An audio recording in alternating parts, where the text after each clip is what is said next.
Олай болса кеттік. Мына жақта қарайық.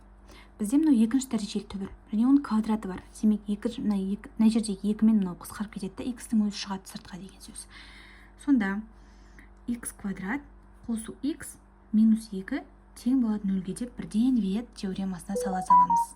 Қандай екі санның көбейтіндісі 2-ге тең болады? Ол естественно 2 мен 1. Бірақ бізде минус 2 шығу керек, е?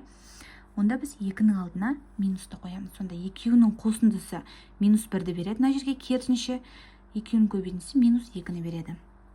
x1 минус 2-ге тең, x2 1-ге тең деп аламын жауапты. Мына жақта балалар қарайықшы. x-тің квадраты тоже екінші дәрежелі квадрат, x квадрат түбірасынан еркін өзі шығып кетеді. Минус 2. Екеуі бірдей. Демек жауаптары да бірдей болады деген сөз. x1 минус 2-ге, x2 1-ге тең. Мына жерде дәл солай. x квадрат минус 3x минус 4 тең 0-ге. Мынанда бірден шығарып кете салайыншы. x квадрат минус 3x минус 2 тең 0-ге. Айырмашылықты қараймыз. Қандай екі санның көбейтіндісі бізде 4-ті береді. Минус 4 пен 4 пен 1 немесе 2 мен 2 деп алсақ болады. Бірақ бұл жерде 4 пен 1-ді алсақ болады. Бірақ көбейткенде минус 4 шығу керек, қосқанда плюс 3 шығу керек. Демек минус 1. x1 4-ге тең, x2 минус 1-ге тең.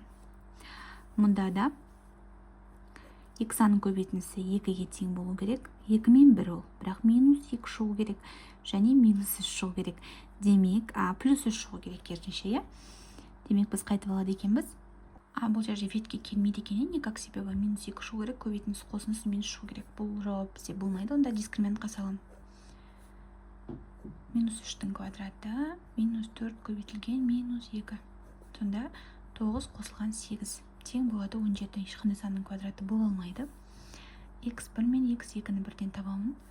3 плюс минус түбір астындағы 17 бөлінген 2 деген жауап сол күйде қалады. Мынаны жүктей алмаймыз себебі.